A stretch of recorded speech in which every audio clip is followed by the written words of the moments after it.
ಜಯಲಲಿತಾ ಸಾವನ್ನಪ್ಪಿದ ನಂತರ ಎಲ್ಲರನ್ನ ಬಹುವಾಗಿ ಕಾಡಿದ್ದು ನಾಯಕತ್ವದ ವಿಚಾರ. ತಮಿಳುನಾಡಿನಲ್ಲಿ ಅಮ್ಮನ ಸ್ಥಾನ ಏರುವುದು ಯಾರು ಅನ್ನೋ ಪ್ರಶ್ನೆ.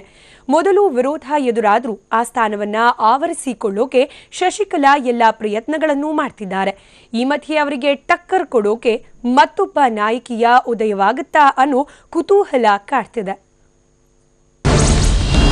ಅಮ್ಮನ ಸ್ಥಾನವೇರಲು ಚೆನ್ನಮ್ಮನಿಗೆ ಎದುರಾಗಿದೆ ಅಡ್ಡಿ. ಶಶಿಕಲಾಗೆ ಟಕ್ಕರ್ ಕೊಡಲು ರೆಡಿಯಾಗ್ತಾರಾ ಜಯದೀಪ?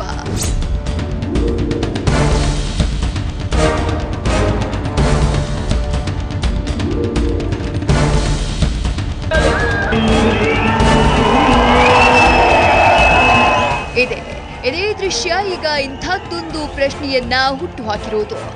ಒಬ್ಬರಲ್ಲ ಇಬ್ಬರಲ್ಲ, ನಿತ್ಯ ನೂರಾರು ಸಾವಿರಾರು ಜಯಲಲಿತಾ ಅಭಿಮಾನಿಗಳು ಜಯಲಲಿತಾರ ಅಣ್ಣನ ಮಗಳು ಜಯದೀಪ ಮನೆ ಮುಂದೆ ಸೇರ್ತಿದ್ದಾರೆ. ಚೆನ್ನೈನಾಟಿ ನಗರದ ಜಯದೀಪ ಮನೆ ಮುಂದೆ ಸೇರ್ತಾ ಇರೋ ಅಮ್ಮ ಅಭಿಮಾನಿಗಳು ಜಯದೀಪಾರೇ ನಮ್ಮ ಮುಂದಿನ ನಾಯಕಿ, ಅವರು ಸಕ್ರಿಯ ರಾಜಕಾರಣ ಪ್ರವೇಶಿಸಬೇಕು ಅಂತ ಒತ್ತಾಯಿಸಿದ್ದಾರೆ. ಅಂದಹಾಗೆ ಎಐಎಡಿಎಂಕೆ ಅಧಿನಾಯಕಿ ಜಯಲಲಿತಾ ಸಾವನ್ನಪ್ಪಿದ ನಂತರ ಅವರ ಉತ್ತರಾಧಿಕಾರಿ ಸ್ಥಾನಕ್ಕೆ ಬಲವಾಗಿ ಕೇಳಿ ಬಂದ ಹೆಸರು ಅವರ ಸ್ನೇಹಿತೆ ಶಶಿಕಲಾರದ್ದು. ಮೊದಲು ಎಐಎಡಿಎಂಕೆ ಪಕ್ಷದಲ್ಲೇ ಶಶಿಕಲಾಗೆ ವಿರೋಧ ವ್ಯಕ್ತವಾದರೂ ಇದೀಗ ಪಕ್ಷದ ಎಲ್ಲ ಶಾಸಕರು ಒಮ್ಮತದಿಂದ ಶಶಿಕಲಾರನ್ನ ಒಪ್ಪಿಕೊಂಡಿದ್ದಾರೆ.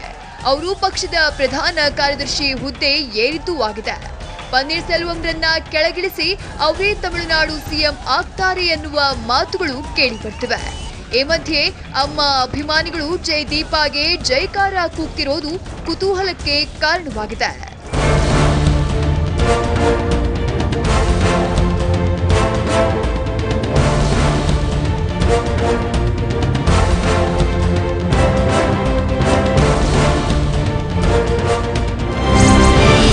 ಪ್ರತಿನಿತ್ಯ ಜಯದೀಪ ಮನೆ ಮುಂದೆ ಅಮ್ಮ ಅಭಿಮಾನಿಗಳ ದಂಡು.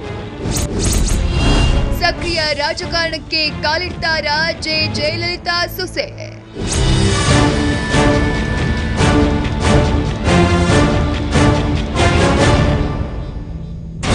ಎಸ್, ಜಯಲಲಿತಾ ನಿಧನರಾದಂದಿನಿಂದ ಅಮ್ಮ ಅಭಿಮಾನಿಗಳ ಒಂದು ಗುಂಪು ಜಯದೀಪಾರೇ ನಮ್ಮ ಮುಂದಿನ ನಾಯಕಿ ಅಂತ ಹೇಳ್ತಿದೆ.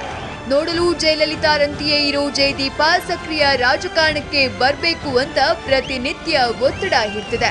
ಆದ್ರೆ ಇದಕ್ಕೆ ದೀಪ ಗ್ರೀನ್ ಸಿಗ್ನಲ್ ನೀಡಿಲ್ಲ. ಪ್ರತಿನಿತ್ಯ ಥೇಟ್ ಜಯಲಲಿತಾ ರೀತಿಯೇ ಅಭಿಮಾನಿಗಳಿಗೆ ಒಂದು ಬಾರಿ ದರ್ಶನ ನೀಡೋ ದೀಪ ಸೂಕ್ತ ಸಮಯ ಬರಲಿ, ಖಂಡಿತ ರಾಜಕೀಯಕ್ಕೆ ಬರ್ತೀನಿ ಅಂತಿದ್ದಾರೆ. ಅಲ್ಲದೆ ಆದಷ್ಟು ಶೀಘ್ರದಲ್ಲಿ ಈ ಬಗ್ಗೆ ನಿರ್ಧಾರ ತೆಗೆದುಕೊಳ್ಳೋ ಭರವಸೆ ನೀಡಿದ್ದಾರೆ. உங்களுடைய கருத்துக்களை தெரிந்து கொண்டு விரைவில் பணியாற்றுவோம்.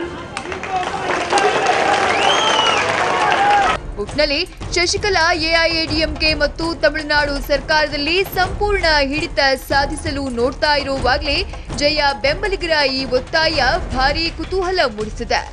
ಅಮ್ಮ ಹೆಸರಲ್ಲೇ ಜಯದೀಪ ರಾಜಕೀಯಕ್ಕೆ ಇಳಿತಾರಾ, ಶಶಿಕಲಾಗೆ ಟಕ್ಕರ್ ನೀಡ್ತಾರಾ ಅಂತ ಕಾದು ನೋಡ್ಬೇಕು. ರಮೇಶ್, ಟಿವಿ9 ಚೆನ್ನೈ.